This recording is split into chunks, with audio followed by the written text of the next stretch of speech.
अस्सलाम वालेकुम guys, it's me Malik Samiullah और आप देख रहे हैं समीउल्ला ऑफिशियल।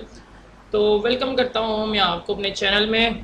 तो गाइस, आपके लिए आज न्यू वीडियो लेकर आया हूँ। तो आपने सबसे पहले मेरे चैनल को सब्सक्राइब कर दें, लाइक कर दें और कमेंट कर दें, ठीक है।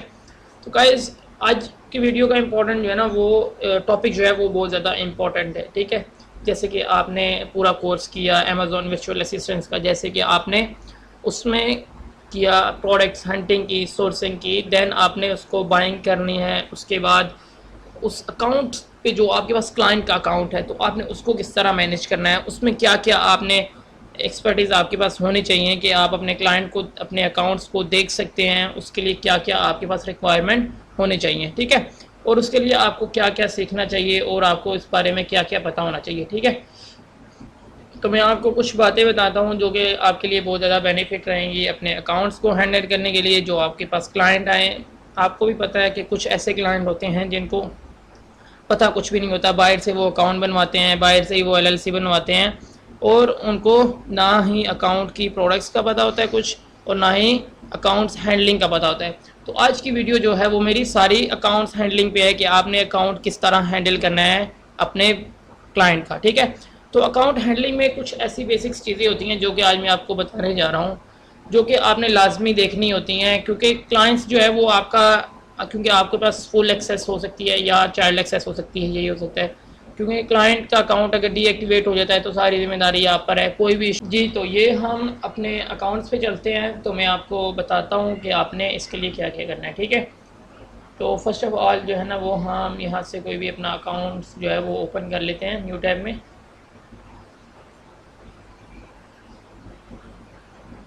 आई थिंक वीपीएन लगाना पड़ेगा, क्योंकि पता है आपको कि सर्विस का बहुत ज़्यादा इशू है पाकिस्तान में।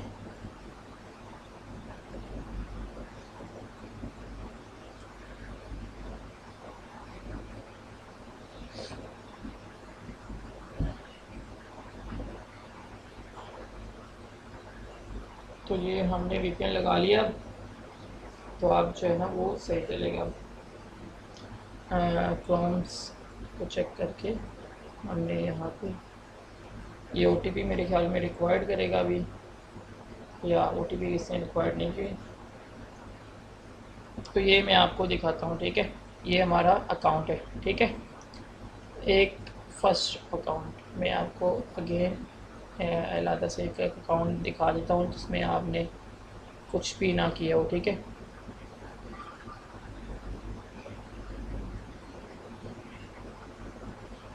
once again second, ये अकाउंट है, ठीक है।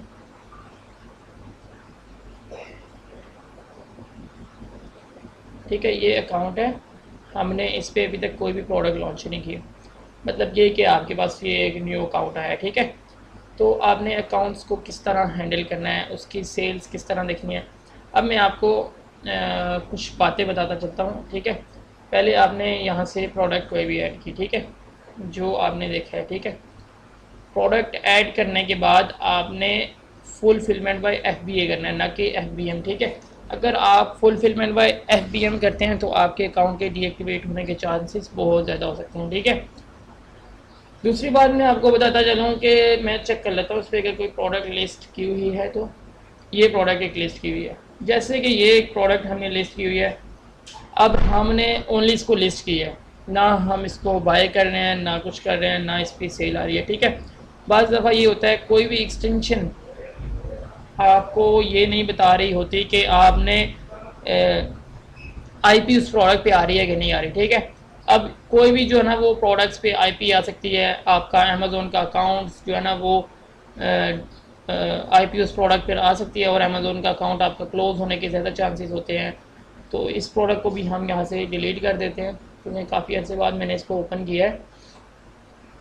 तो जैसे कि अब आपने अगर कोई प्रोडक्ट्स ओपन करते हैं, मैं यहाँ पे एक प्रोडक्ट ऐड करता हूँ, 2 दिन बाद ये वो नॉट अवेलेबल आ रही है, ठीक है।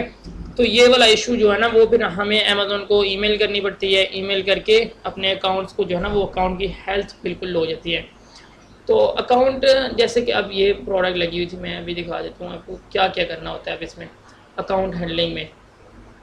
अकाउंट हैंडलिंग में आपने ये करना होता है कि आपने ओनली प्रोडक्ट लिस्ट की, परचेज़ कर ली, परचेज़ करने के बाद आपने सेंड टू रिप्लेनिश में भेज दी।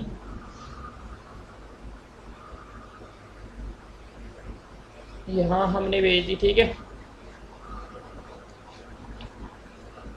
यहाँ जब आप भेजेंगे ना अपनी प्रोडक्ट्स, ठीक है, ये अकाउंट की हैंडलिंग में आ रहा है, ना कि आप ये है कि प्रोडक्ट फाइंड कर ली, परचेज भी कर ली, तो उसके बाद जो आपने वो शिपिंग एड्रेस वगैरह डालना है, ठीक है। उसके बाद आपने सारा सिस्टम करना है। यहाँ पर आप देख सकते हैं कि आपने यहाँ पर आना है, उसके बाद आपने सिलेक्ट एड्रेस करना है, यहाँ पर आपने अपना एड्रेस डालना है, ठीक है। जो भी मतलब अपनी चीज़ें लिख लें, एक जो एड्रेस होगा वो आपके प्रेप सेंटर का आना चाहिए, ठीक है।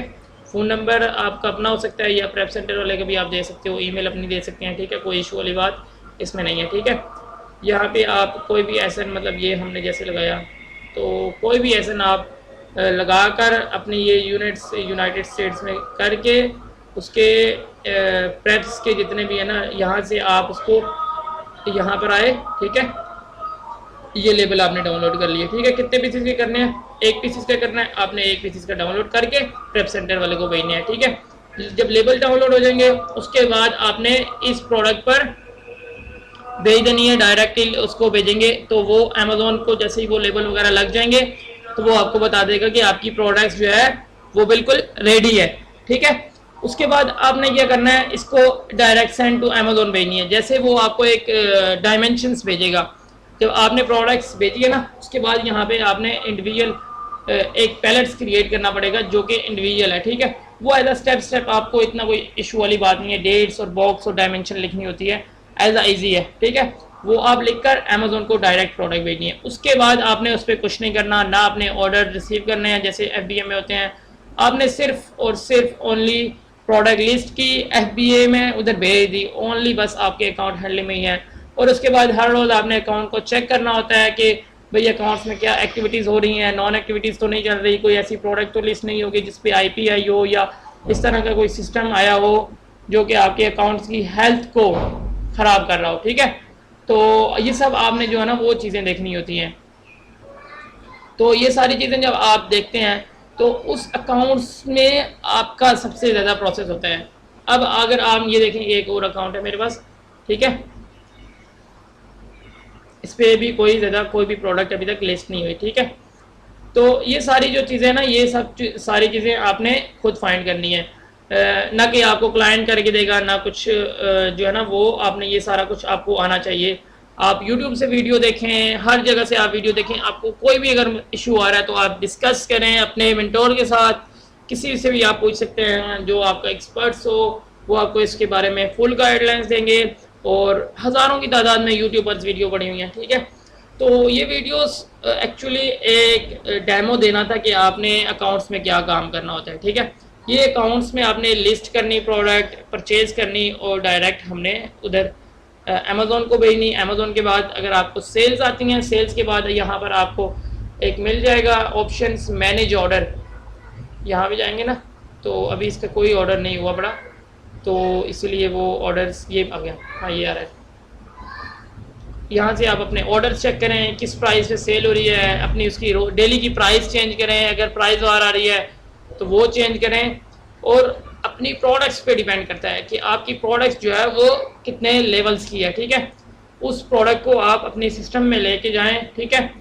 तो उस प्रोडक्ट्स की प्राइस वार को सबसे देखेंगे, सबसे पहले आपने सबसे लोएस्ट प्राइस में रखनी है। जो भी प्रोडक्ट्स है वो जैसे ही अगर आपकी प्रोडक्ट अमेज़ॉन लाइव करने लगा है, अमेज़ॉन ने लाइव कर दी आपकी प्रोडक्ट, उसको आपने सबसे लोएस्ट प्राइस पे रखना है, ना कि आपने फुल हाईएस्ट प्राइस पे नहीं रखनी, ना ही थोड़ी सी ऊपर थोड़ी सी नीचे, नहीं। अगर आप सबसे हाईएस्ट प्राइस लोएस्ट प्राइस पे अगर आपको थोड़ा सा भी प्रॉफिट हो रहा है वो आपकी एक दिन में ही सेल हो जाएगी, सारी की सारी ये 10-20 पीसेज आपके वो डेली के सेल हो जाएंगे, जितनी वो प्रोडक्ट की सेल की क्वांटिटी होगी, ठीक है। तो वो उस हिसाब से अगर आप रखते हैं तो आप प्राइस वार में नहीं आएंगे। अगर चेक करेंगे जिस प्राइस प्रोडक्ट में प्राइस वार नहीं आ रही, उस प्रोडक्ट को आप सेम प्राइस रखें, इक्वल प्राइस रखें सब सेलर, ताकि इक्वल आपके पास बाय बॉक्स जाए। जब आपको बाय बॉक्स मिलेगा तब सेल होनी है प्रोडक्ट्स, अदरवाइज आपको सेल्स नहीं आनी। तो ये कुछ मेथड्स है जिनमें आपने अपने अकाउंट्स को देखना होता है। तो आप अपने अकाउंट्स की ग्लोबल्स, अगर आप चाहते हैं कि ग्लोबल्स में सेल करें तो आप ग्लोबल्स में भी ग्लोबल्स में भी कर सकते हैं। इसके अलावा ये जो अभी है ना कनाडा में हो सकता है, लेकिन ये हमने ओपन नहीं किया हुआ इसका, ठीक है। तो ये भी अगर आप ओपन करना चाहें अपने अकाउंट्स में तो आप सेल कर सकते हैं, उसका कोई इशू नहीं होता। लेकिन वो ग्लोबल सेलिंग में आपने भी लादा वो उधर प्रेप सेंटर हायर करना पड़ेगा जिधर आप सेल कर रहे हैं किसी और स्टेट्स में, तो या जैसे कि यूके में सेल कर रहे हो तो फिर ये ज़्यादा इशू बनेगा आपके लिए, ठीक है। तो उम्मीद करता हूँ कि आपको समझ आ गई होगी इस पूरी वीडियो के बारे में। तो नेक्स्ट वीडियो में मिलते हैं। मेरे चैनल को सब्सक्राइब कर दें, लाइक कर दें, कमेंट्स कर दें। Okay, thank you so much.